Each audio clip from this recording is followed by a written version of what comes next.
Hi everyone. Can someone just give me a thumbs up if you can hear me, if I'm audible?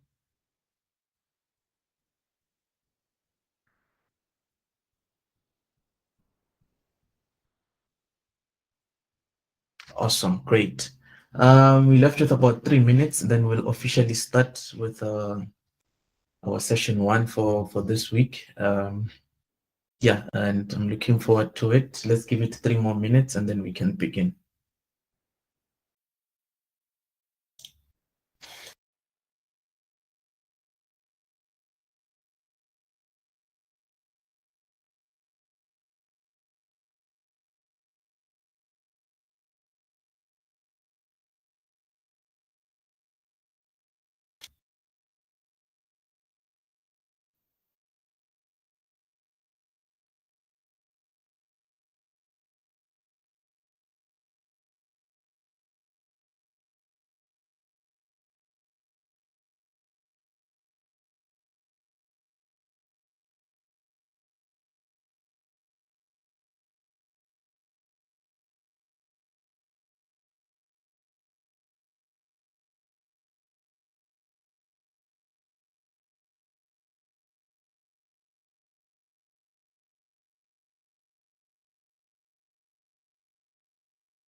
Hi everyone, good evening. Good evening once more. I'm thrilled to see the number of attendees that want to attend this live coding session.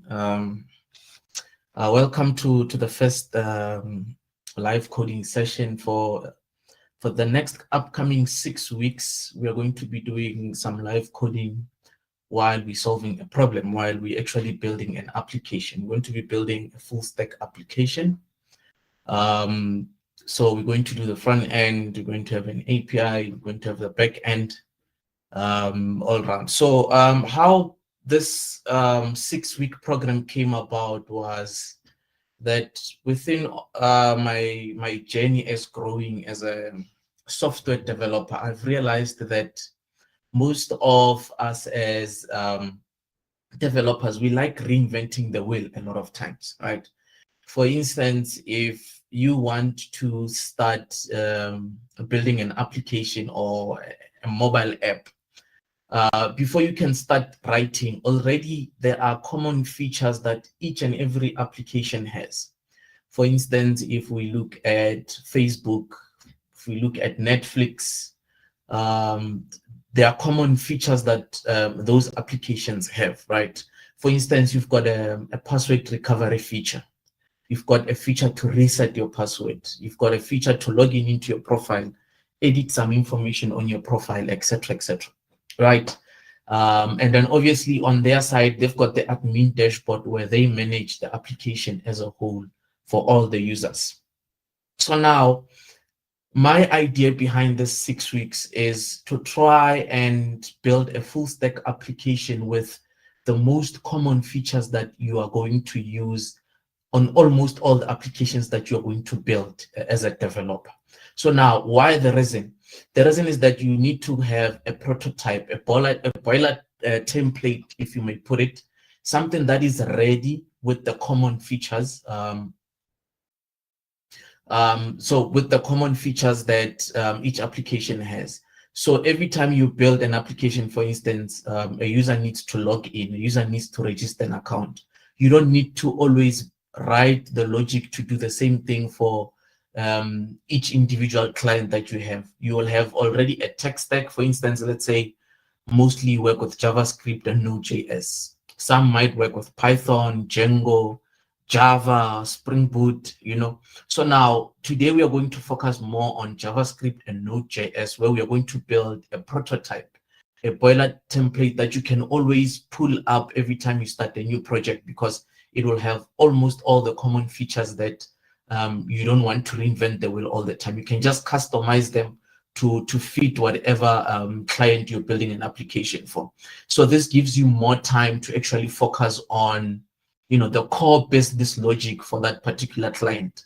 Maybe they might want to analyze some data in the backend. They might want to maybe record some data from a certain device and display it on an application or a UI. So those are the things that you'll be focusing on, instead of you wasting a lot of time rewriting the same logic for a login function, authentication, registration, recovering a password, because those things are basically the same, so you don't need to reinvent them. So that is the main idea around this 6 weeks series live coding session that we're looking at. So we're going to be building the common features while we leverage the use of things like AWS, GitHub. Then we're going to focus on Node.js and also Express.js or Node.js for your backend. So now, let me quickly just share my screen so that you are able to see the purpose of this. So yeah, please let me know if you do see my screen. I'm not sure if. Please let me know if you see my screen. Right, awesome. Okay, on my side, it's not showing if you can see anything. All right, so I'm currently sharing a PDF. Hopefully you can see that. Can you just give me a thumbs up? Whoever is assisting me from Melsoft Academy, please give me a thumbs up if you can see my screen. Awesome, great, thank you. So now, as I mentioned, we're going to be building a full stack Java application, which involves both the client side and the server side, right? Components of a web application. So we'll all be using JavaScript. Now, let's take a look at a little bit of the breakdown in terms of the things that you're going to be actually building throughout the 6 weeks.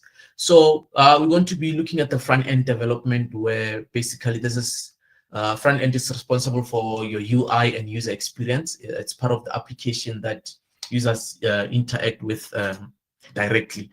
Right, so core technologies for this is everyone knows about this: HTML, CSS, and I'm going to use JavaScript, which adds that dynamic behavior to the web pages, right?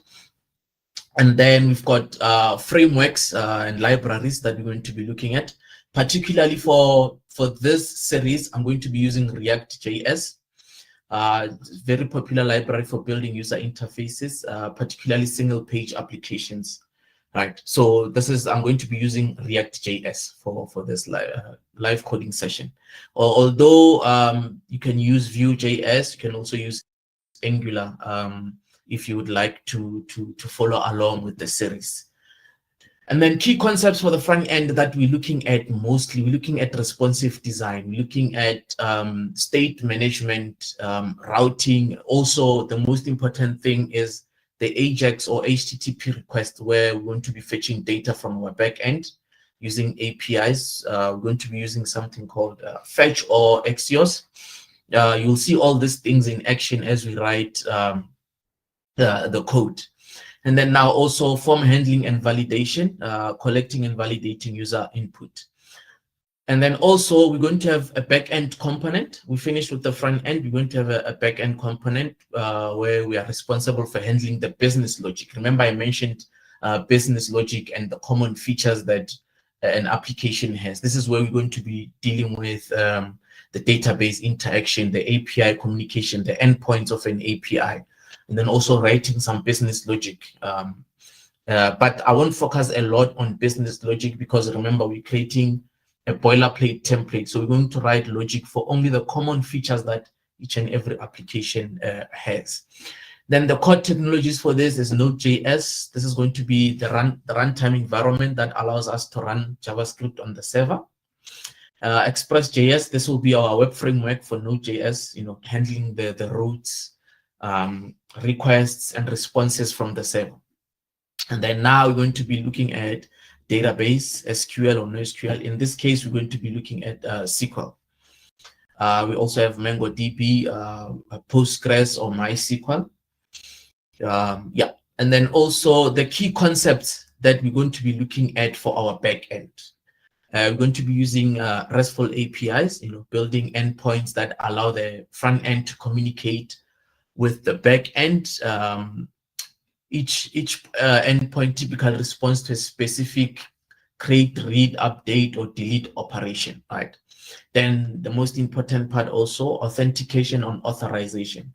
Someone might be authenticated, but they might not be authorized to do certain tasks. This is where we're going to build user dashboards and admin dashboard. As much as you're a user, you are authenticated, but you're not authorized to perform administrator privileges. You don't have administration privileges. So we're going to differentiate between those two users, and you get to see the difference between authentication and authorization. Then we're going to have middleware. Those are functions that execute between request and response phases, like logging, authentication checks, request body passing. We're going to look at those as well. Error handling, properly handling and returning meaningful error responses to the client. And also we're going to have a database layer. This is where the data is stored and retrieved. Yeah, I'm going to explain a lot more on this as we go and do the live coding, ORM, object relational mapping. We're going to look at all these things, direct queries, etc. Writing raw SQL queries or using database methods to interact with the database. Now, another important part, deployment and DevOps. This is where after development, the application must be deployed to a production environment. So we're going to have a point where we do server hosting, some containerization, CI/CD pipelines as well. So today's lesson is going to include a little bit of deployment and DevOps, CI/CD pipelines, because it's part of setting up the project and getting ready to actually start with the actual coding. So yeah, today we're not going to really do a lot of coding, but there's going to be coding in terms of setting up the project, getting it to GitHub, deploying it on AWS, and also having a CI/CD pipeline for continuous integration and continuous development. I'm going to use GitHub for version control. Yeah, and then full stack considerations. I've already mentioned this a little bit on top. So we're going to go through all this. So what will happen is I will share this document with everyone. I think there's an option to share this document with everyone that's attending here. Then from there, oops, sorry about that. Just stopped. Yeah, screen 2. Sorry about that.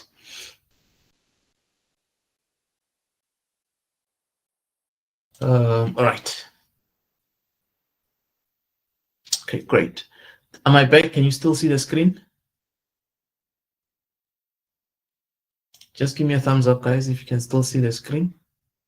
All right, great. So yeah, so we're going to focus on all this. I will share the document when I'm done with it because it's going to be very important, because this is just the summary at the end here, where I'm looking at all the full stack considerations for everything that we're going to be building in the next 6 weeks. So I'm going to share this document. It's not that long. It's about 4 pages, I think. Then you can just go step by step with the document as we are building the application and doing our live coding. Right. So now, without further ado, let us start with today's session. So I would like to get started more on GitHub, what GitHub is, how you can use GitHub, and why is GitHub important, right? So now, GitHub is a way for developers to collaborate and share with at large other developers, because it's a community of a sort on GitHub. So GitHub allows you to share your code, share your projects, collaborate with other people on your projects. Also, it serves as a code repository platform where you can store your code and also have different versions of your code. And then you can also work together with other team members on a project. This is a very good feature. Another platform that is like this is Bitbucket. I'm not sure if you guys know of Bitbucket. Bitbucket is essentially also a code repository, a code versioning platform like GitHub. So we're going to be using this to actually work on our project for the live coding project. So we're going to be building and writing code on our local machine, and we're going to be pushing our code into the cloud on GitHub. And then you will see that we're going to create a CI/CD pipeline so that when we push changes to our code repository on GitHub, it actually triggers a pipeline that actually deploys that code into our AWS cloud platform. So I'm going to show you a step-by-step how we're going to set up our project from local machine to GitHub and also to AWS. And then from there, we're going to write small Nyana logic to actually test out if everything is connected correctly and is streamlined. And that will complete our session for today, because we would have set up our project and we are ready to write some logic on the next lesson, which will be held next week, Tuesday, same time. But then all the time, if there's changes with regards to the time and date, everything will be communicated. But yeah, every other week on Tuesday at 7 p.m., we're going to have the third session of our live coding 6 weeks program. Right. So now, the first thing that we need to do now here is that because we're going to be building a project, right? So now our project is going to be a full stack application. But now with how I want us to do this is that now I want us to create a folder structure of how our project is going to be. So now we're going to use VSCode to do our coding. So now we're going to open our VSCode. I'm sure everyone is familiar with VSCode. This is just an IDE, integrated development environment. This is what we use to write our code, right? So now I'm quickly just going to open a folder. Let me just store it on documents. Then let me just create a new folder. Let's call it NodeStack. Let's call it NodeStack. Then I'm going to open that folder, right? So now within our NodeStack, you see there's the folder, our folder. So now I'm going to open a terminal. I'm going to open a terminal that is going to allow me to manage my environment. Right. So now I've opened my terminal. Right. So now what I would want to do now is I want to start with the backend. We're going to start creating the backend. Yeah, I see. Is there a hand? Is there a hand? Melsoft Academy. I think I saw a hand or something.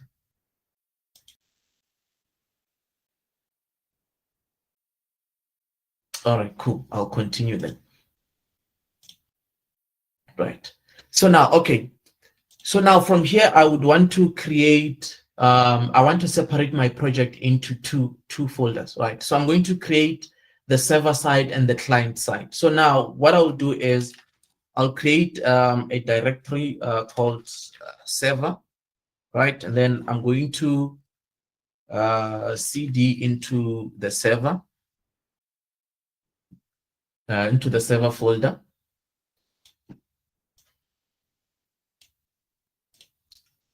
Right, after cding into the server folder, what I would want to do is now I would want to do npm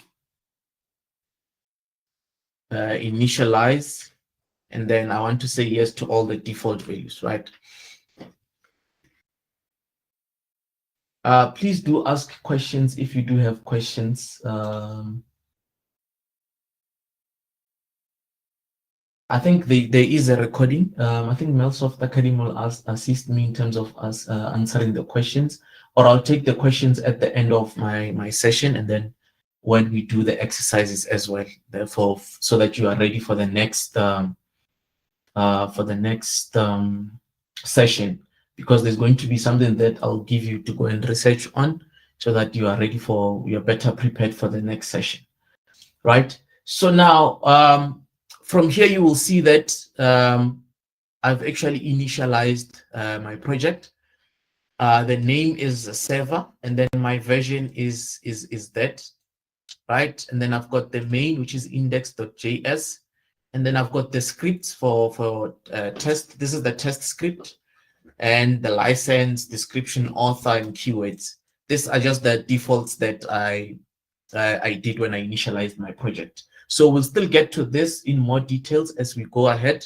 So now I just want to show you how to actually prepare the folders so that they are ready for our project, and also deploying to pushing to GitHub. Okay, Melsoft Academy, you have a question? I'm not sure if I can hear you.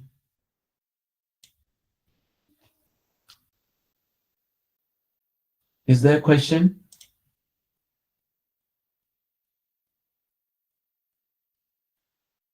I see 4 people raised their hands. Is there anyone who wants to say anything?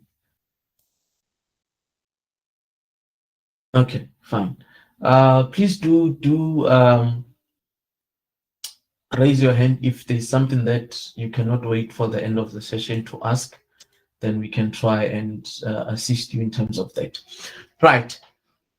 Now, from here onwards, after initializing our project, what we want to do now is, because this is our back end, I would want to install 3 dependencies on this. So what I'll do is I'll say npm install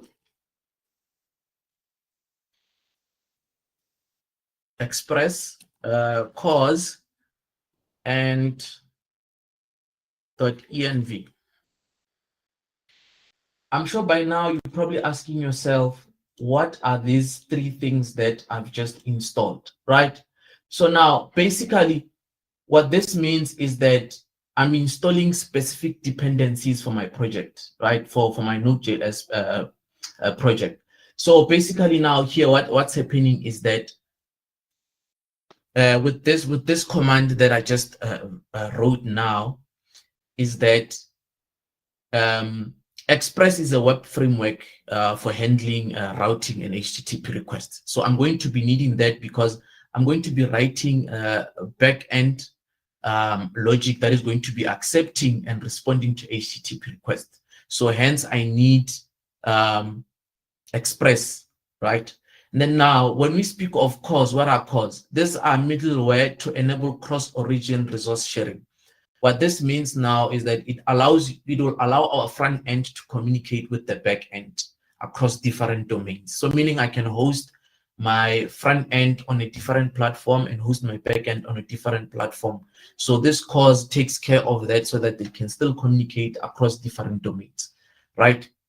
Now, .env is a module to load environment variables from a .env file into process.env. So this is where we're going to be storing all our secrets, for instance, our usernames, our passwords to databases or other resources. So this is where we're going to be storing those so that we can use them in code without having for you to use them in plain format on your code. So you're going to be using this file to actually reference to those hidden secrets for whatever resource you'll be wanting to access or process, right?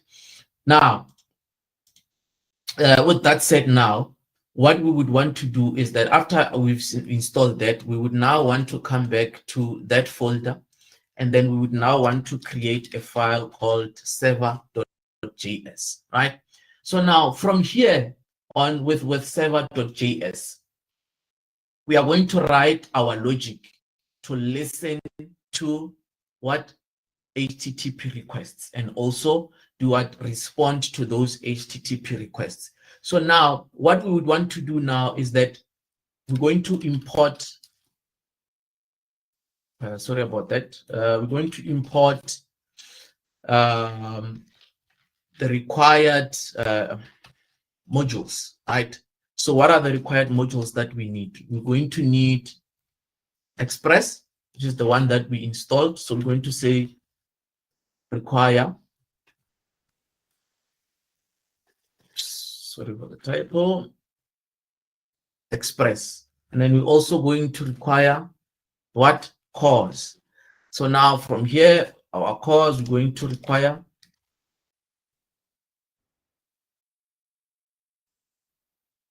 now also we're going to require, this will use at a later stage, but I just want to have it here so that you can actually see what it does. So we're going to require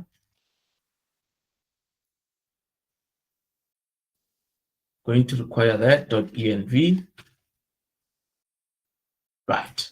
Now, from here now, what we do is I'm going to say with this one, this is now where we're going to load environment variables from .env file, right? So you're going to understand more as to what I mean when I say environment file, right? This is where we're going to store all our secrets, our username, our passwords, you know, everything that we don't want users to see or anyone on the internet to get access to that information. And it's very vital for our application. So that is basically what this does. So .env.config, right? Now, we are going to create the application, right? So from here, what we're going to do is say const app equals to express, right? We're initializing our app.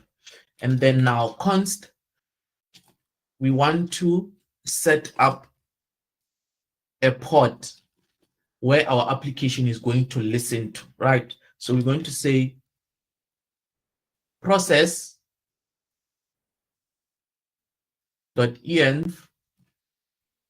port, let's say 5,000. Let's use port 5,000, right? Now, remember we spoke about cause as well. We spoke about cause, our middleware, right? So now I'm going to say app.use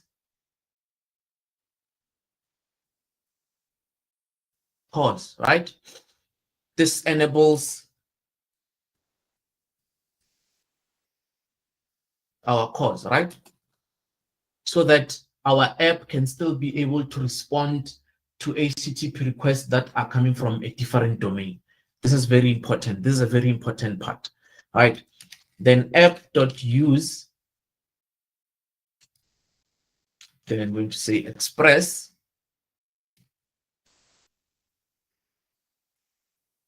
JSON, right? So now what this line does is it passes, I'm going to pass JSON request body, right? That's basically that. So meaning that we're going to communicate with JSON format, right? Whatever communication is going to happen, we're going to pass it to a JSON body, right?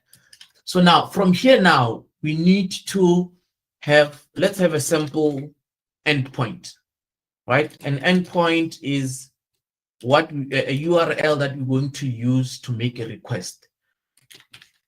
So what do I mean by that?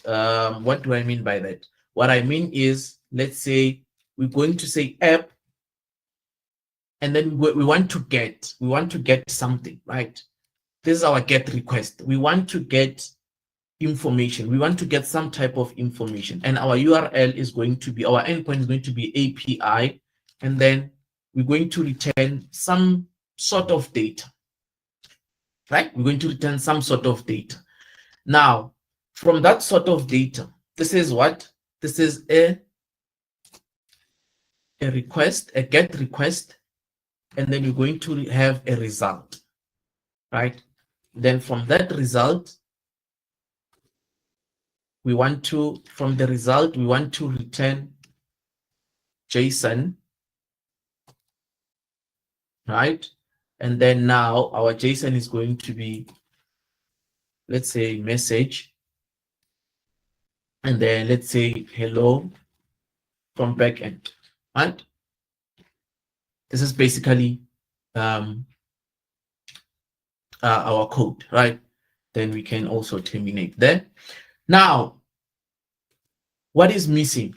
We've got all the logic that we need for our server. We've got the port, we've got the middleware set up, we've got the endpoint set up, we've got the load environment variable set up. So now we need to tell our server to start and listen to what? Port 5000. That is basically what we need to do now. So now from here onward, we're going to say app.listen, right? And then we're going to pass port, listen on port 5000. Then from there onwards, I want to say, let's display just a message to say console, let's say log, right? Let's use some fancy console log. Let's use some fancy display. Server is running on, right, HTTP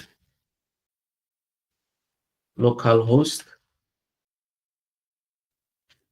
Then from there, we can now also say localhost, and then we pass on the port number here. We can say port. So whatever port is going to run on, even if I come and change it here, it will always take up the value that is there. So that is basically that. So now from here onwards, our code is run. Our server code is done. So from here, what happens is that I need to say now, okay, because this is a project that we've written and we want to take it to GitHub at the end of the day when we are done. So now there are certain files within our project that we don't need on to be pushed to GitHub. So how do we take care of that? So what we do is we're going to come to this folder here. We're going to create a file called .gitignore.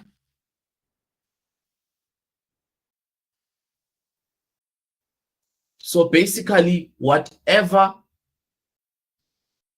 like for instance, now I'll say node_modules,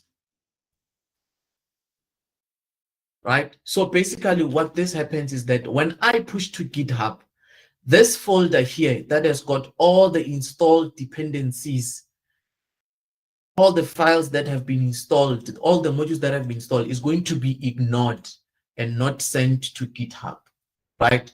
This is good. This is common good practice for when you are pushing your code to GitHub. There are certain things that you need to ignore. For instance, if I was to create, let's create that .env file, right? Sorry about that. Let's create that .env file, and then inside .env file, let's say I had a password. I had a password here, and then the password is in plain form. Let's just say it's Molato like that. It's in plain form, and within my code, I'm able to reference that that password that I've written within env, right? So now when I push to GitHub, this file is also going to be pushed to GitHub. But now if I come inside my gitignore file and I come and say .env, so this means now all the secrets that I would have posted inside your written inside this file are going to be ignored and not sent to GitHub. This makes your code secure on GitHub. So, but should you make a mistake and you send plain passwords and usernames, information that is breaching security, there is an AI module on GitHub that is going to see that and is going to notify you via email to say, we see a security risk with your code, please fix it, and etc. etc. That is one of the nice things about GitHub. Right. So now, because I've done that, let me just remove that. Yeah, we'll get back to this .env file at the later stage. Right. So now we've got our server code ready. So now we need to test our server code. Is it running? That's basically what we need to test out now, whether it's running or not, right? So now because I'm inside a server, what I can do is npm start, right? So now this is going to start our server, right?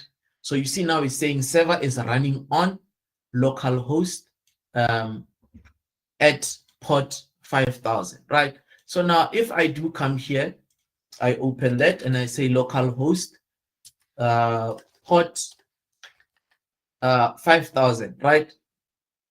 Who's going to tell me what I need to do? For instance, I'm going to test API and then some data. You see? So now, why do I say localhost 5000 API data? Remember, I spoke of the endpoint where you're going to use to communicate with the server. So this is our endpoint that we declared within our backend, right? Right? So now, what this means is that now this is the endpoint. So I'm going to be running localhost on port 5000, and then this is my route. This is my route to what? To get a response from the server. So at the moment, I'm not passing any information. I'm just requesting for some information. What information am I requesting? I'm just checking to see whether my server is running. So hence I'm receiving a message, hello from backend with this endpoint, right? So now if I come and change my endpoint to something else, it's going to say cannot get API, whatever API endpoint that I'm trying to put out, right? So now if I come back, for instance, now I say app, and then let me just copy that, and I say, I just say API, and then let me just say here,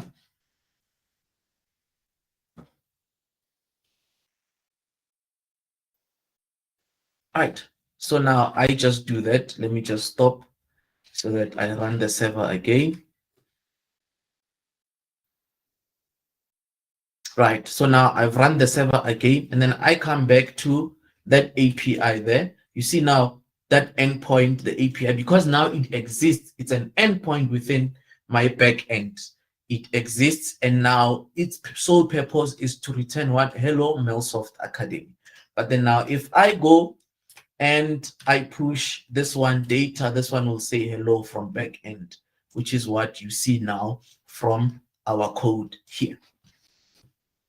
I hope this makes sense. Please give me a thumbs up if it doesn't make sense. Does it make sense so far? Thumbs up if it makes sense. Awesome. Great stuff. So now we've got our backend logic written server, right? So now I want to push this code to GitHub so that now, because it's on GitHub, let's say now I want to work together with other fellow developers. I want to push it to GitHub so that we work together on the same code, but on different features. This is where now GitHub comes in. So I'm going to push this code, streamline this code, make sure that when I push to production, it actually updates on GitHub. Then from there, we're going to take it a step further, and then we are going to actually go on AWS and then create an EC2 instance where we're going to host this backend server, right? So now, just to show that our backend actually works, there's another tool that you can actually use instead of your browser to actually test your endpoint. So basically, this is what we call Postman, right? You can use Postman to test your endpoints. So now here, basically, these are the types of methods that you can use. You can either have a get method, post, put, delete options, etc. So now I want to get data from this endpoint. You will see that now it says hello from backend. It returns what? JSON, and then it says hello from backend. Say for instance now I say post, and this URL, this endpoint is not a post method, it's a get method, and then I click that. You will see that it says what? It cannot post to that API endpoint, because this API endpoint is a get request endpoint. Hence, it will only work with get point, right? With get method. So now this is what you can use. This program is called Postman to quickly test your API, your endpoint, etc. if they're doing what they're supposed to do. You will see as we go through registration, login, set password, etc., etc. We are going to be using this a lot to actually test our logic, our backend logic, if it works. Right. So now from here onwards, I'm going to let me open another terminal.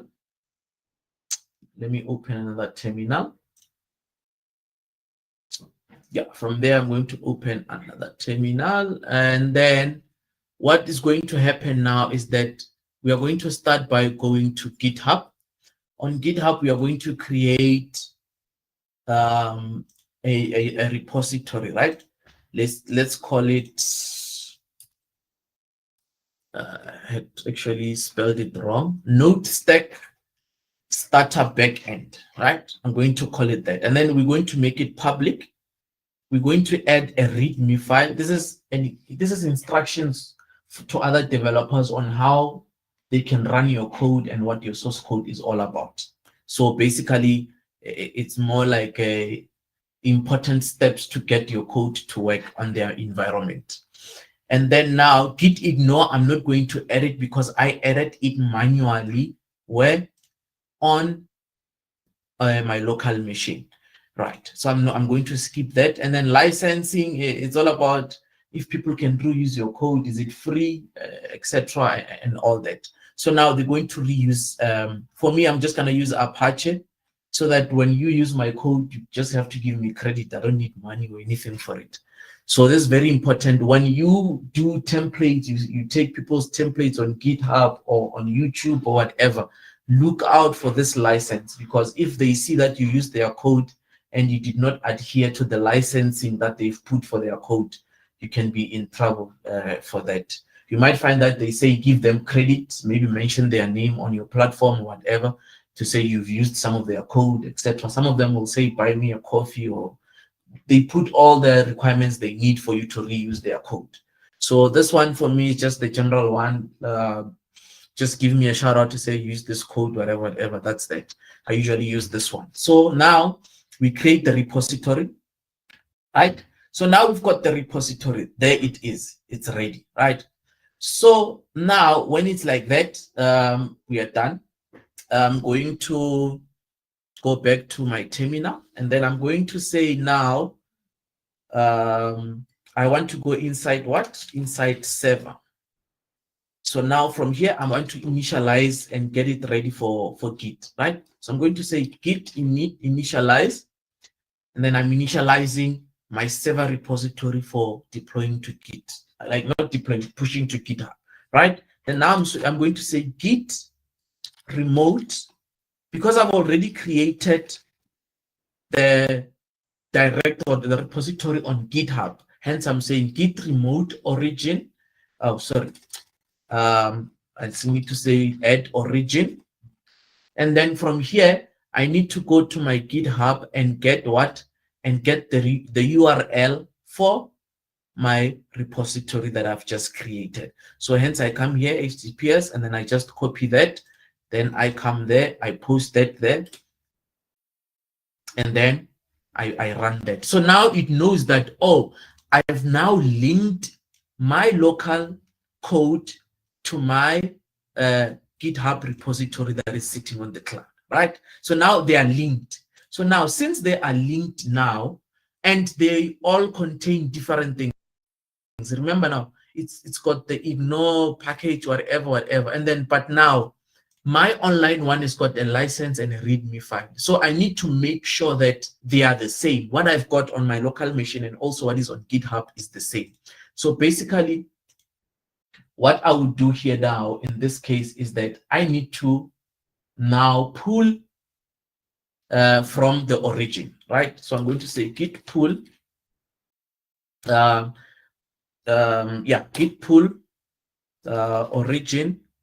And then from the origin, I want to pull from the master branch, right?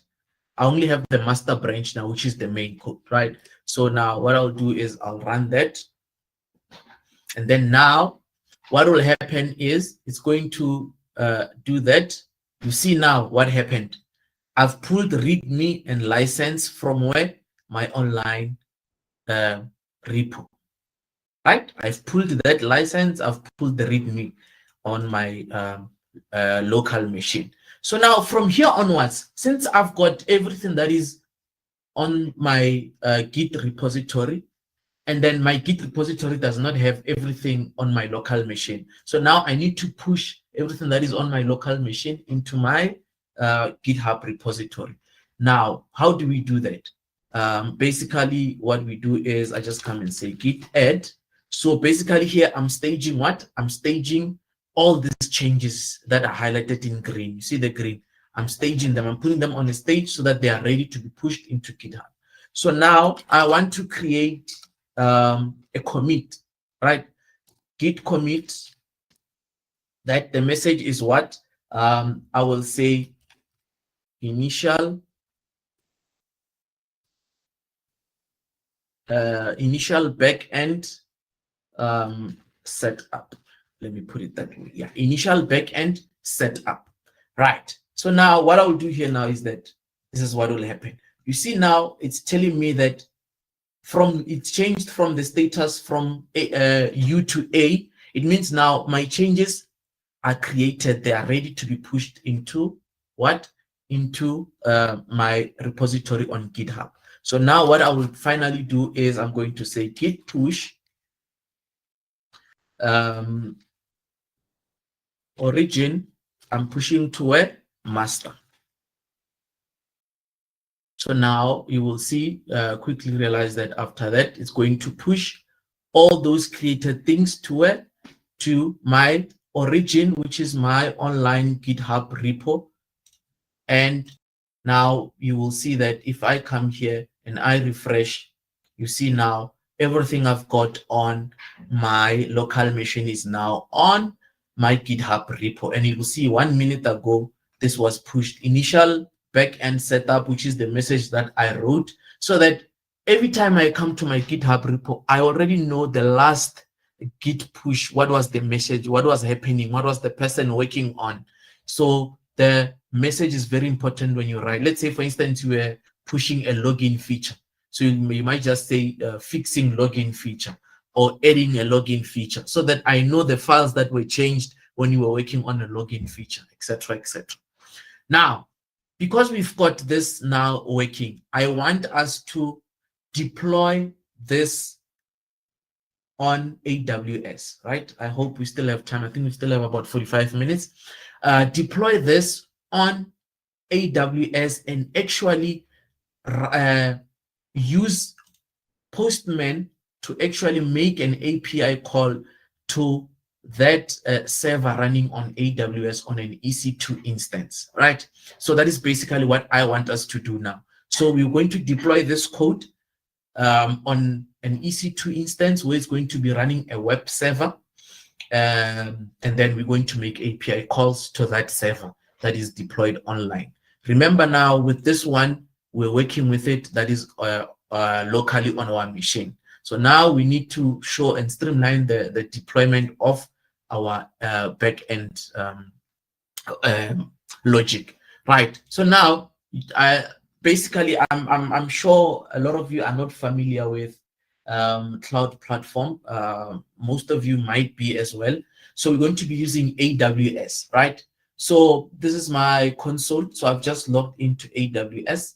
So basically from here on AWS, I want to run an instance, an EC2 instance. So I'm going to search for an EC2 instance. These are now virtual server that is running on the cloud, right? And then this virtual server, I'm going to configure it to be a web server, right? So you will see now that currently I have instances, 0 instances that are running, right?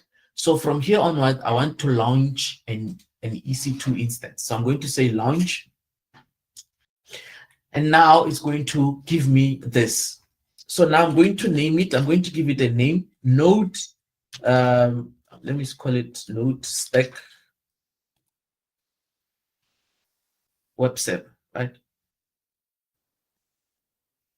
Okay, why is it not?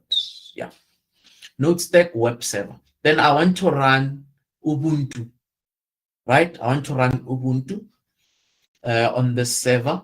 And then take note, we've got a username here, Ubuntu. Very important to take note of that. So I've got a web server running Ubuntu.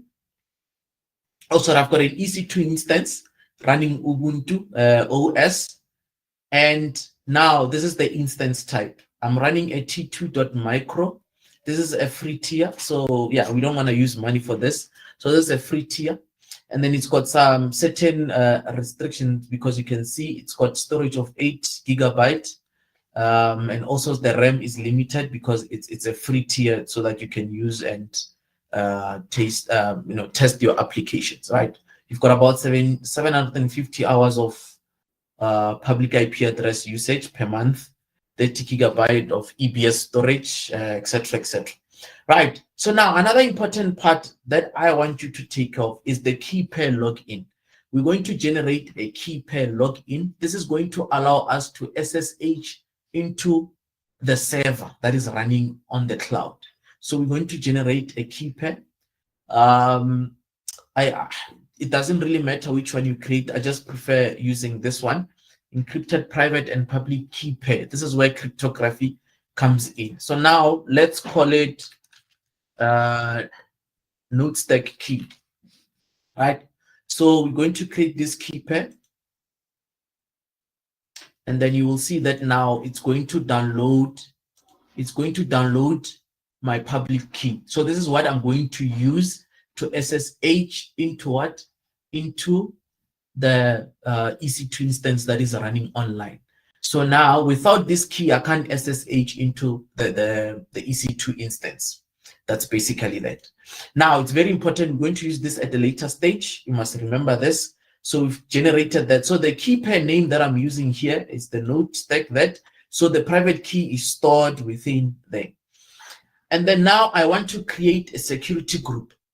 Security group that is going to allow SSH traffic. This is now the option that allows me to SSH into the EC2 instance.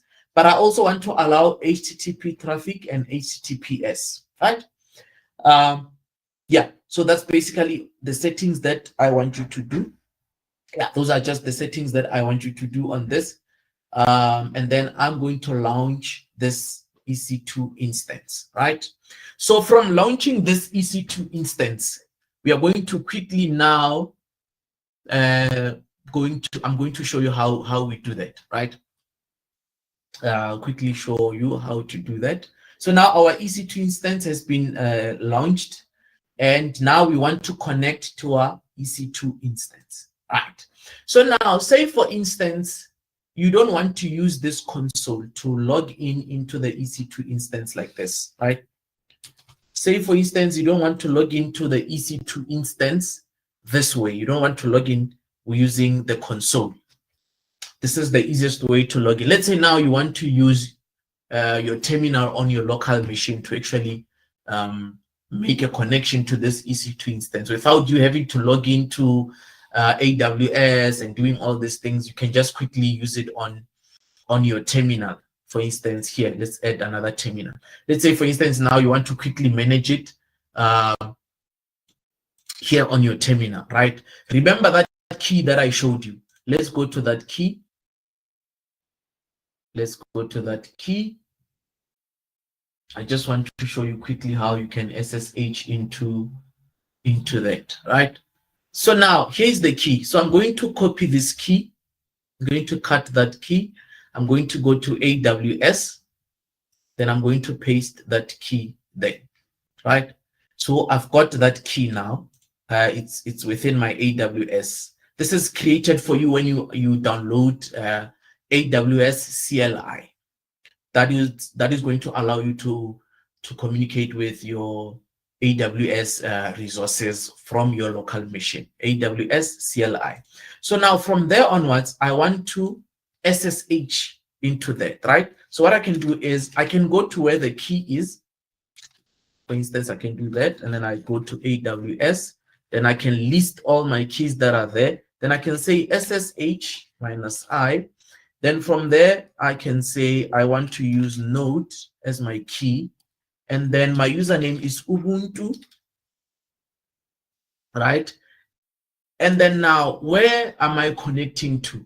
I'm connecting to an EC2 instance that is running on this IP address. So I'm going to copy that. Then I'm going to come there and post that address there. Then I'm going to enter. Then now you will see that it's saying it cannot establish a connection, what, and not. So now it means that it cannot verify that host name. So it wants to add it so that it becomes part of the trusted host names that you've got on your machine. So I'm going to go ahead and say yes. Then you will see that now it's going to do that. You see now it's saying Ubuntu at IP that. It means now I am connected to what? To my EC2 instance that is running online, which is this EC2 instance. But you see here now I connected using the graphical user interface on AWS console. So this is basically, I just did the same thing with that. So this is helpful for when you don't want to go through the long route of you having to come to the browser, logging in, entering your login details, etc., etc. So you can just quickly do that and you connect via your terminal, right? So now, because I've connected through my terminal, what do I want to do? Now, what I want to do is I want to say git. Okay, let me not use this one. Let's use the one on the web browser. So now I want to say git. What do I want to do now? I want to clone my Git repository that is on GitHub. So I want to say git clone, because now we're going to deploy that code. So now I'm going to say git clone. Then I can just go there and copy that. Then I just come there, git clone, right? So now it has cloned that. So if I say ls, then I see there is my mind. Now what I can do is I can say cd node, and then I go into that and I can list all the files that are there. See, I've got the package, I've got everything, I've got that, etc., etc. And then now I can say sudo, because now I want to start installing and preparing my server for running Nginx, right? So now what I can do is sudo update. Then you will see now it's going to update everything on the server so that it gets ready for all these things. So now, as it's still installing, yeah. So now basically what I'm trying to achieve here is we've written the code from our local machine, and we pushed it to GitHub, but we haven't deployed the code yet. So basically that's what I'm trying to do now. So now we're going to say sudo apt install npm our node. So it's going to do all that. And then I'm just going to say yes, so that it installs, everything.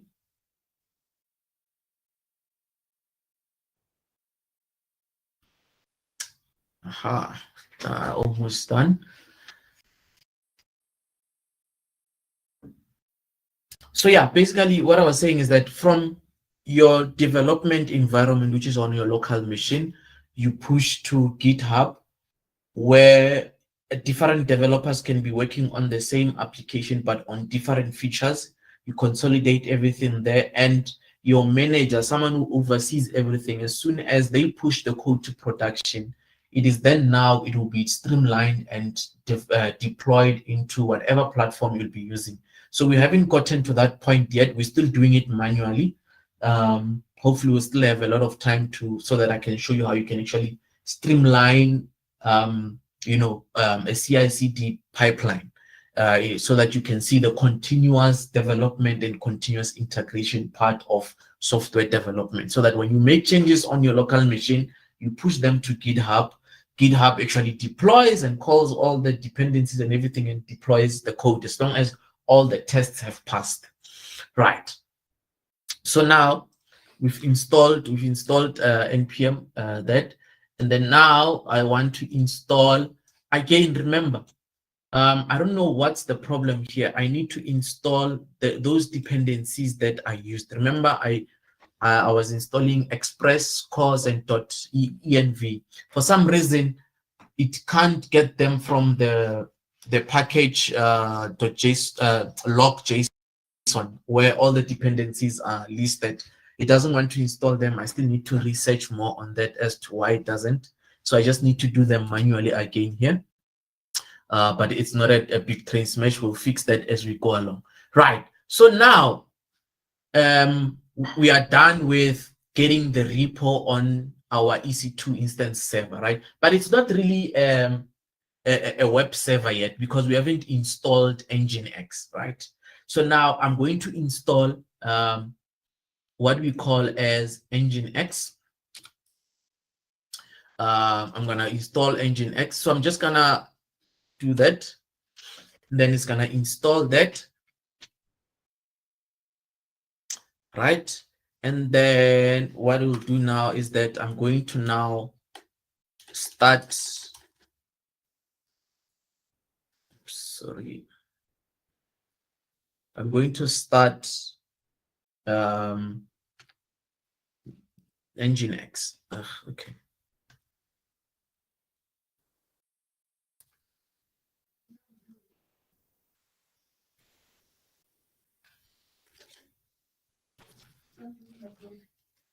Yeah, so now I'm going to start Nginx, and then from there, I want to enable it so that it can start accepting requests, right? Yeah, there we go. Perfect. So now, if I go on my browser, let me copy this. If I open my browser, you will see that it's saying this site can't be reached. The reason being is that it's on HTTPS, right? You will see why it's not reaching HTTPS. But if I go on HTTP and I run that, you will see it says, welcome to Nginx, right? So at the moment, our web server is running, but we are running on only HTTP, so it's unsecure.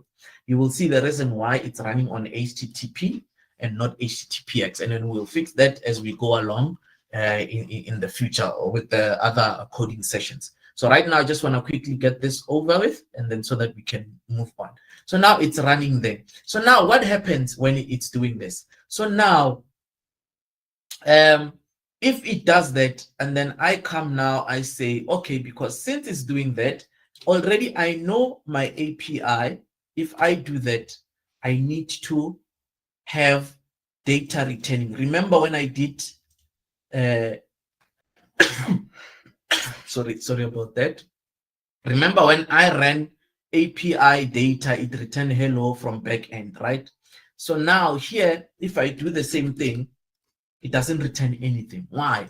It's because now we have not started what? Our server. And also, we have not told it that it must forward all the HTTP requests on port 80 to 5000 on the back end. How do we do that? Now, this is where the interesting part comes in. You're going to be running this command. This is where all the available sites are going to be. So this is what the file contains, right? So you will see here now, at the present moment, it's only allowing what? Port 80. The server is only listening to port 80, and the root folder is that. And then it's looking to render what? Index HTML or whatever file that it finds. And then there is no server name currently. So there is no server name currently. We need to also change that, right? So basically what I'm going to do here quickly is that I'm going to do this. I'm just going to select everything, and then I'm going to just cut everything, right? And then now there's a code that I had written prior to this so that we move on quickly. Right, let's do that. Right.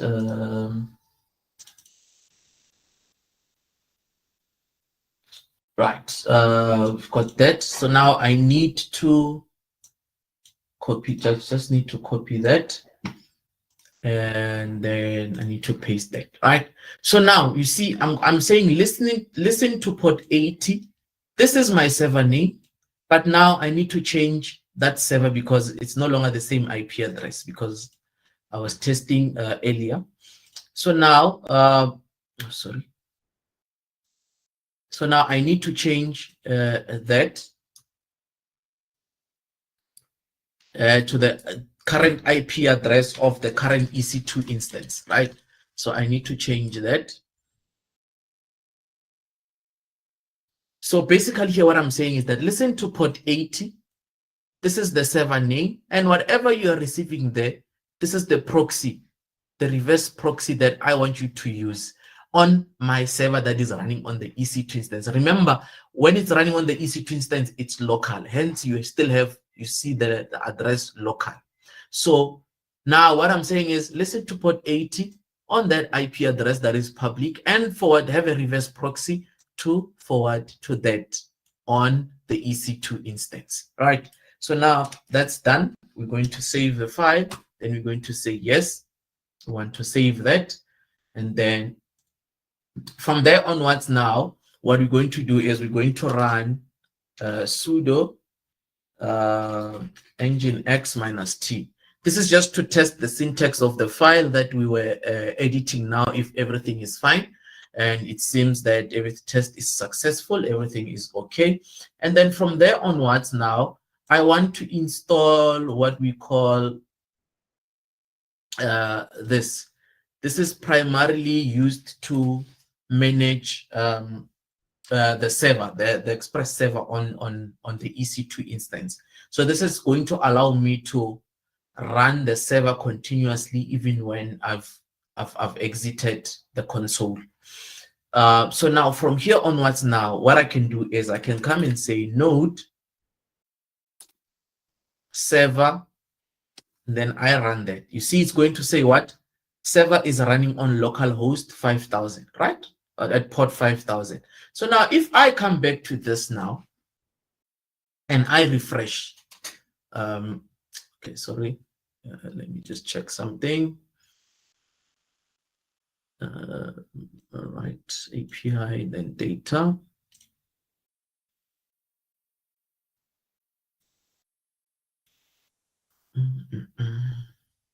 Sorry about that. Let me just check something quickly. All right, I didn't spin up the server, so I need to start the server in another manner. So I need to do that. Right. So now you will see that the status is that the server is online. That's the process ID, and it's running, it's ready. So now if I come, let me just check if the address is correct.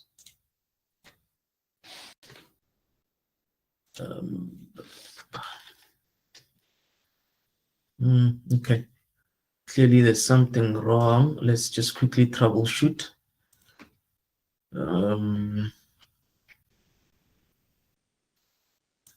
Oh yes, I need to restart the server because I made some changes. I need to restart the server because I made some changes to the file and to that file specifically. So yeah, I need to restart. I need to restart the server. Yeah, there we go. So now you see API. Now we are running online. Sorry about that. I didn't restart the server after making the changes to the file. So now you will see now if I add that, we'll also get hello from backend. If I remove that, we get hello Melsoft Academy.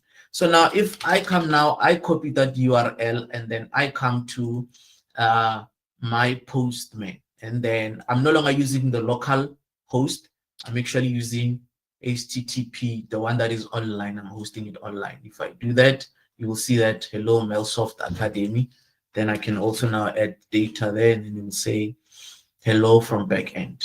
So that's basically now what we've done. We've deployed our application successfully online and it seems to be working. So even if I close this, I'm expecting that my server should continue rendering and accepting requests. So you will see that it's still accepting requests. It's still doing and acting the way it's supposed to do, right?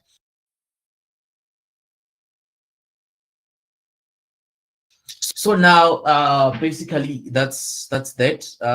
So now I want to quickly show you how you can now use GitHub Actions to have a CI/CD pipeline configured together, so that when you make changes to the code, it actually pushes everything to the EC2 instance. It deploys automatically instead of you having to come and log in and do all those cloning and all that. So it does everything, it streamlines everything. So basically what we're gonna do now is that we are going to come here and then we are going to create an IMA role. This is what we're going to use to manage the EC2 instance, the role, right? This is a role that is going to be used to manage the EC2 instance. So let me quickly do that. So now what I would want to do is I want to create a user. Let's call it NodeStack user, right? So I don't want to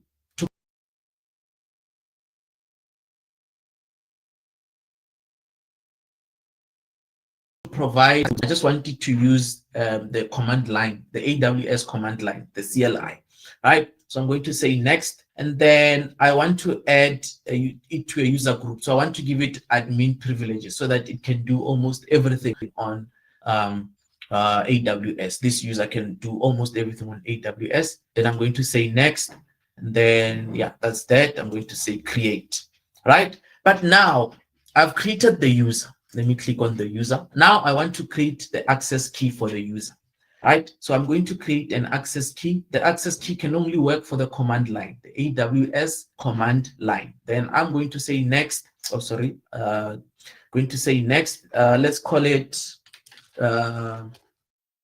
Node.js key, right? Then I'm going to create that. Then it's going to create the access key and the secret key. The secret key, you're only going to see it once when you create it. So if I close here, I'm not going to see it again. It means I must create another one. So now you're only going to see this one once. So you must copy it and keep it safe somewhere if you want to reuse it over and over again. Right. So now since I've created this, the user is ready and everything. Now I'm going to go to GitHub Actions. So now on GitHub Actions, what's happening? I want to do a Node.js application. So I'm going to configure a Node.js GitHub Actions, right? So what happens here? So it's going to give me a template, but I don't want to use this template, right? I'm going to use mine, and then I'll quickly explain what happens. So I'm just gonna quickly, so that because we're running out of time, so that we do that. So now this is the code that I've written, right? So now we're going to have, we name it backend CI/CD pipeline, and then every time you on push to branches what master, then these are the jobs that I want you to do as my GitHub actions. So this is the name, and then on push, every time I push changes to my GitHub repo on the master branch, this is what I want. I want you to build, run Ubuntu latest OS, the steps, check my code, the actions, and then you set up Node.js, version 14, you install all the dependencies, etc. Right? And then you get the AWS key that we just created and the secret access key. You get the instance ID, you get the region, and then you install AWS CLI. Then you get, this is the part where you start the EC2 instance if it has stopped. Currently it's running, so it's just going to skip this part. And then when the EC2 instance is ready, then I get the key. What key is that one we downloaded? Remember that key that we downloaded? That's the key that we downloaded, if you remember correctly. That's the key that it's going to get here. And then it's going to transform that key into the right format. And then we are going to log in SSH into that IP address, of which we will change it to the current IP address of our current EC2 instance. And then we log in there. And then what do? We git pull origin master. So what are we doing? We are getting the changes that we pushed to our GitHub. We are getting them, we are putting them where? On the current directory, where? On the EC2 instance where this thing is running. And then we npm install, we restart the server, then we delete that temporary key we created. And then that's when now you will see the changes that you've pushed to GitHub appear on this URL here. So now how are we going to do that? Let's quickly do that. I think we've got enough time to do it. Right. So now if you can see, we've got AWS access key ID, but then it says secrets AWS access key ID. Where is it getting all these things? This is where the nice part comes in. So we are going to open a new tab for settings for our GitHub repo. And then we are going to go to secrets and variables. Then we're going to go to actions. Then we're going to create new GitHub and then we're going to give it a name. Let's start with instance ID. Then if I go to my EC2, where is it? Sorry about that. Let me just refresh here. I don't know why that EC2 instance is not running. Oh, yes, there we go. I thought, yeah, so now we're going to go to our EC2 instance. You see there is our instance ID. So we're going to copy that. Okay, let me just click on it so that it opens. So we're just gonna click on that. Then we come here, we paste it there, add to secret. So these are things that we don't want people in the public to know. Hence, we are setting them up in this environment. Then the next one is AWS access key. Where is our AWS access key? We just created it. There it is. Then we come, we add it there. Then we add. Then we want our secret key. There we go. And then you come there, you copy it. Then you paste it there, you add. And then the next one will be, what do we need? Our AWS region. Now, if we come back here, you will see that our EC2 instance is running, and it's running in North Virginia. But what is the code for North Virginia? It's US East 1. So you copy that, and you come there, then you can add that. Then now the last one is when we are adding what? We are adding the path to that key that we downloaded, right? That path to the key that we downloaded. Or it's on AWS. Remember, I saved it on what? I saved it on AWS, which is that one. So we are going to open it. So this is how the key looks like. And I'm going to copy everything within that key, and then I'm going to paste it there. Then I'm going to say add secret, right? So now I've set up all my environment variables, which are these variables here. And the other one is path to key, which is that one there. But now, if you remember correctly, if I come here and I say connect to, let's connect to EC2 instance, let's connect it here. And then now, if you can see on the code, it's saying this is the directory where I want to do what, all those other things. So now, where is my EC2 instance running? This is the new IP address. So I'm going to copy that IP address, then I'm going to replace that IP address. Right? There it is. And then now everything should be fine there. But now if you check, when I go here and I say cd node, right? And then I say ls, this is where everything of mine is. And then if I say present working directory, this is now, it's showing me that this is where everything is sitting. So I need that. Then I want to replace that there. Then I'm going to paste that, and then it's going to be like that. And then now, also another thing that we need to change. Let me see if there's anything else before we can quickly deploy this. Yeah, seems, oh yes, we need to change here as well.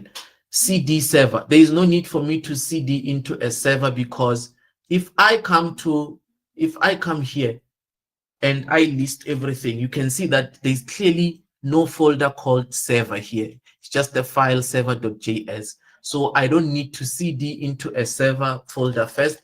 I just need to run npm install, and then that's it.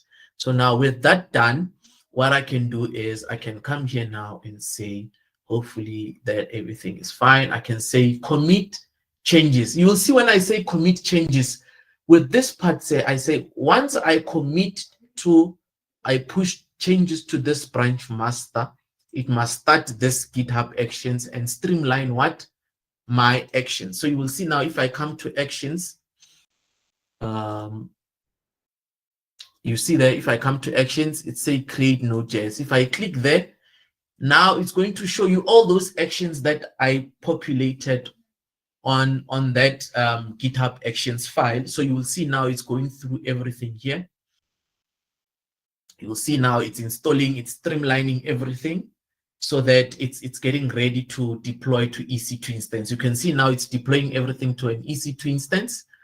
It's going through everything, installing. These are the things that we're doing manually when we're starting our EC2 instance. So now everything is automated.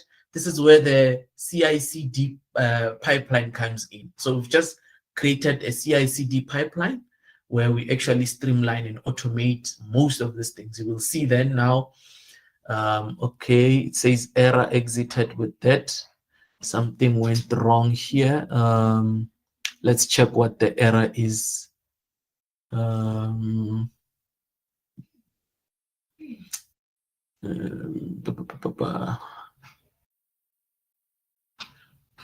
It's not showing what the error, so you must just check what the error says. Completed and exited with that. Where is the exact code exactly? This is where now troubleshooting comes in, and you get, it says the command again as root. Which command? You will see that it's telling us. So there's a command that we must run as,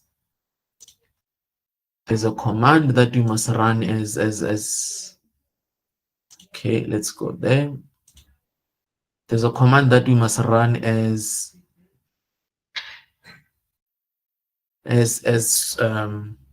admin, as root. Let's see where it might be. Let's check.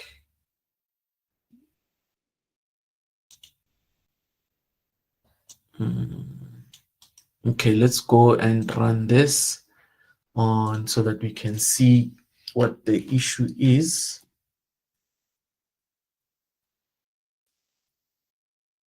Yeah, let's see what the issue is. Okay.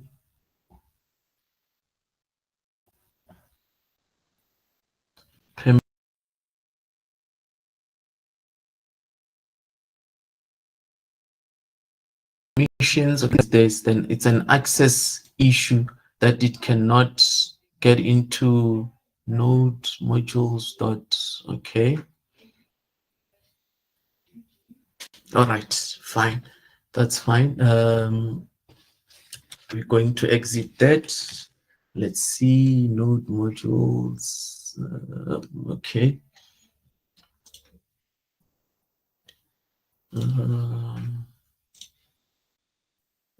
Okay, we need to go here. Need to pull that, do that. My apologies, guys. I'm just trying to figure out what the issue might be.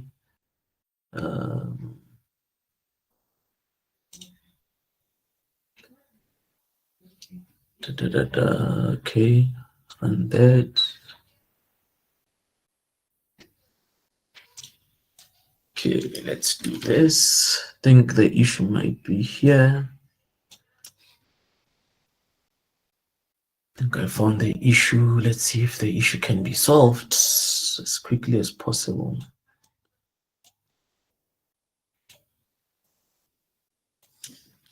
Right.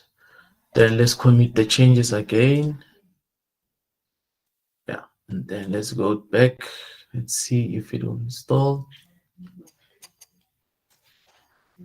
Streamline those again. My apologies, guys, for that. My apologies.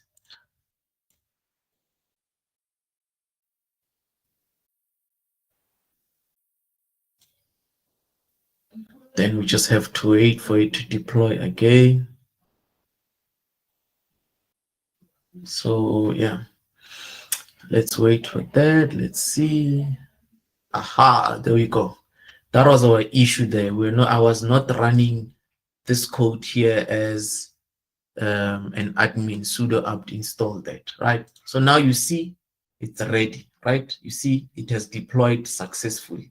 So if I go back to summary, you will see that the build is successful. So now let's see if it really works. Let's see if our streamlining really works, right? So you will see now there. Okay, let me just close that. All right, so this is our data, right? This is our data, it's working. So now I'm going to change this. I'm going to change the message that is coming from backend, but we're going to do that from our local machine. So now I'm going to say, hello from backend, right? Now I'm just going to say hello from AWS backend, right? Then this one, let me just change it and say, hello AWS, right? I'm just gonna do that. Now, remember, we've added something, we've added a change on our GitHub, right? And then you don't see it here, GitHub actions. So what do we need to do first? Remember, we need to make sure that our GitHub repository online and offline is the same. So basically what I'm going to do is I'm going to say git pull origin master. See, and then it's going to do all that. And then you will see that now I've got what? That folder there. The code that I have written online. There it is, it's there. Then now what I can do is I can say git add. Now I want to push everything back so that it's the same. Git add, and then I want to add a message. Let's say now we are changing church backend message, right? And then those are the changes. And then I'm going to say now git push origin master. So now I'm going to push to GitHub. And then you will see it's going to push the changes to GitHub. You see the changes that are being pushed. Then now if I go to GitHub and then I come to GitHub actions, you see now it's a CI/CD pipeline, change backend message. So now it's going through what? Those actions. Now it's automated to say the changes that I've made are a success, and I like the changes and I want to push them to a production environment. So now it's going through the GitHub actions, it's installing EC2, it's deploying on EC2 instance, it's doing all those things that we're doing manually. So now everything is automated. hence CI/CD. This is where now I'm developing, and then I'm pushing my code, and then I push to deployment, continuous integration and continuous development. You see now it's done. It's done with the job. It has completed. Then now if I come here and I test now my endpoint, you see now, hello from AWS backend. And I come back to the API one, hello AWS. So now I'm getting my data, my server is running on AWS cloud, on an EC2 instance running Ubuntu OS with an Nginx web server. So I've configured that, and we've actually done that, and it's actually complete. So now we've got about 3 minutes, of which I think the front end part, I will start with it next week, because it's just a button that you're going to click and it's going to return this message. So basically, it's not really of importance. So because we've run out of time and we've completed a 1 hour 30 minutes, and next week I will quickly start with the front end. It's gonna take us 5 minutes, I think. Okay, let me just finish it actually. So let me just finish it actually, the front end. So I'm going to go back to the main repository, and then I'm going to make a directory called make directory, the client side. So that's the client side. I've created the client side, and I'm going to cd to the client. Yeah, so after I've cd'd to, sorry about that, the client, and then what I'm going to do is I'm going to say npx. I'm going to create a React app, right? So when you want to create the React app, I want to create it inside client. Then I'm just going to click that. Yeah, then I've got the code here. So I'm just going to do that and post it. I'm not going to write the whole code from scratch. Right, so while it's still installing there, one other thing to mention, the importance of your knowledge in AWS. You don't have to use AWS only. There's also Azure, there's also Google Platform. They basically use the same thing, just different terminologies. So yeah, that is a great skill to know. So already now, if you were to go on an interview and you've built what we did today, already we've touched on backend, we've touched on servers, we've touched on a cloud platform, we've touched on GitHub, we've touched on CI/CD pipeline. So that is very important. That is how you start to stand out when you build your project. So imagine now you build this project and everything is running locally. And you see, so one of the best things that I usually do is when I go on an interview and they want to see something that I've built, I usually allow them to use their machine and not mine, because with mine everything could be running locally. So I allow them to use theirs. That puts me, at the forefront to say, okay, so you can actually use certain cloud platforms. You can use this and that. So that's basically how I go about it. So building your project and solving problems, you must also now tell a story with the tech stack that you're using. So from this one, we used React.js on the front end. We went to Node, Express.js. Now you know everything. You know about web servers. You know about HTTP requests. You know about APIs. You know about CI/CD.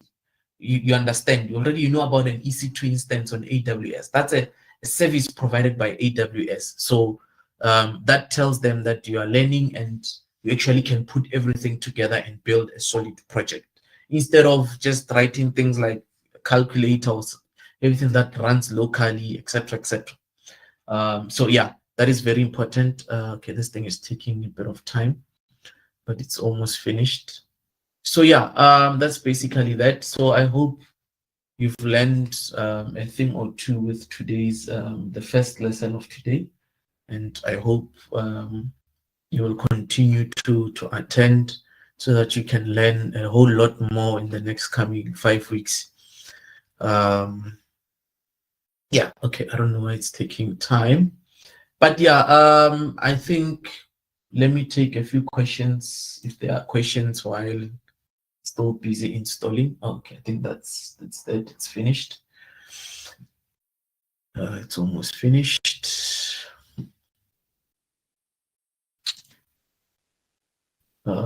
Yeah, let me see if questions are there. I think we answered.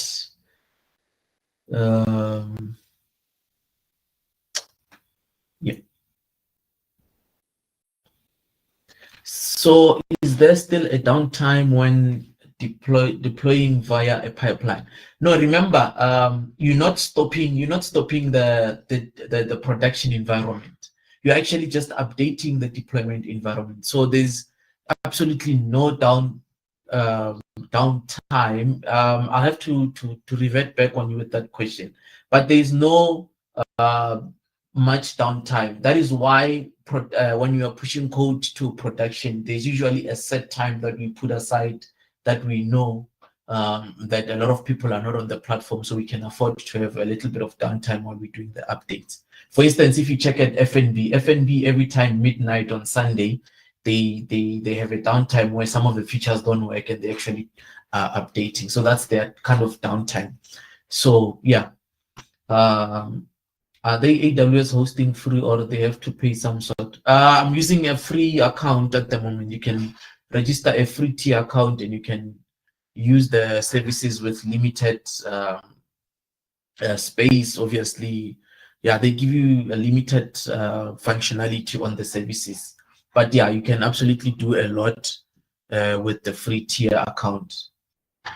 So yeah.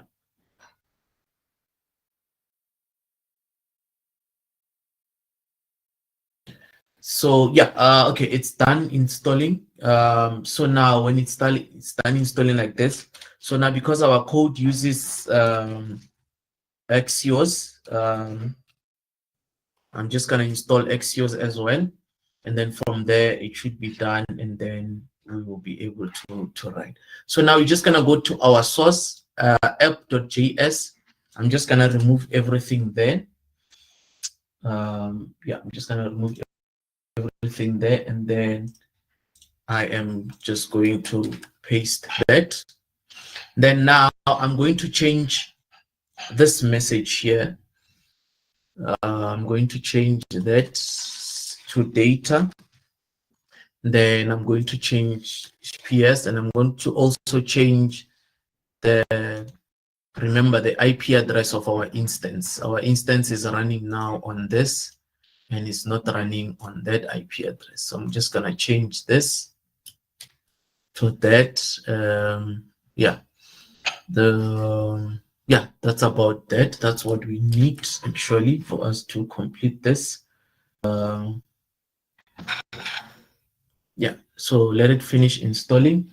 Let me take a couple more of the questions. All right, great. So now it's done. I'm just gonna say npm start. Then I'm gonna start the front end application, which is running locally currently. So we haven't hosted the application anywhere. So I'm just gonna run it locally on my machine, and then but it's going to be linked to online. Okay, I think I made a mistake here. I didn't copy everything correctly. Let's make those changes there, then so that it's proper, nice and proper.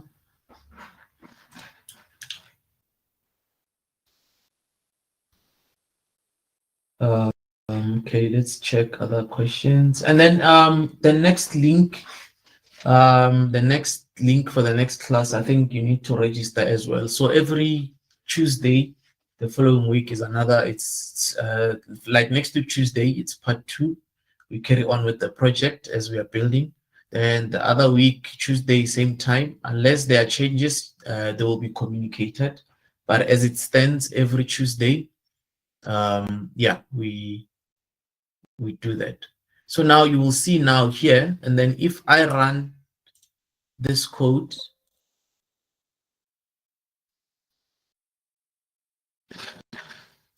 I'm going to run that code because they're successfully compiled.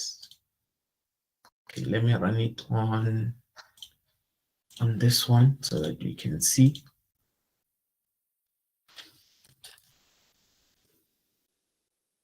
There's our React app. So this is just the front end, a simple button to say when we click, it must say hello from AWS. Remember now, this is coming from our server that is hosted on our AWS. You will see that this is the API endpoint that we're currently using.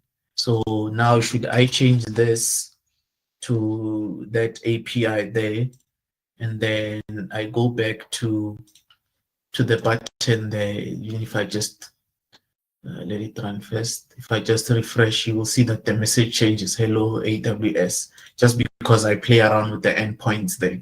So that's basically how our front end is going to be looking like. This is where we're going to be building our front end logic, then also adding to our back end logic within the server side.